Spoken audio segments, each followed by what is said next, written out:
In order to solve a quadratic equation, you can factor, you can use the quadratic formula, complete the square, graph it. Out of those options, two are pretty viable, and those are the first two, factoring and using the quadratic formula. On the ACT, if you're asked a question like this, you will always be able to factor. So in order to factor a quadratic equation, you want to set it equal to 0. So since we have x squared plus 3x equals 18, we need to subtract 18 from both sides in order to set it equal to 0. So we're going to be left with x squared plus 3x minus 18 equals 0.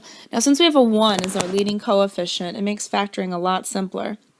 We simply need to look for two values that are going to multiply to give us that negative 18 that are going to add up to the 3 in the center.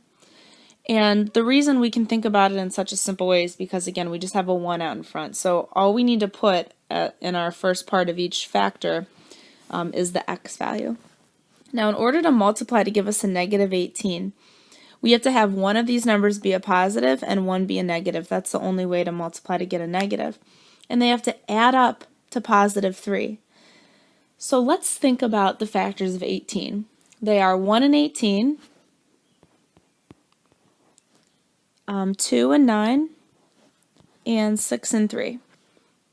That's it. We don't have any other options. Now 1 and 18, if we had a positive 1 and a negative 18, that wouldn't add up to 3.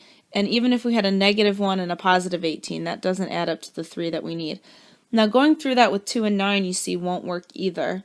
That'll give us either a 7 or a negative 7 if we add them. But 6 and 3 are actually our winners there, because if we have a positive 6 and a negative 3, that adds up to that positive 3 that we need. Now the equal 0 is important because these are just our factors. These are not our solutions yet. So do not make the mistake and pick choice A because you see a negative 3 and a positive 6. We just factored it. In order to find the solutions or to solve, you need to set each factor to 0. So we need to say, okay, x plus 6 equals 0. And we also say that x minus 3 equals 0.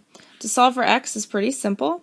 Subtract 6 from both sides. You'll have one of your solutions is negative 6. And in this factor, we have to add 3 to both sides to solve for x, so we'll get that x is positive 3.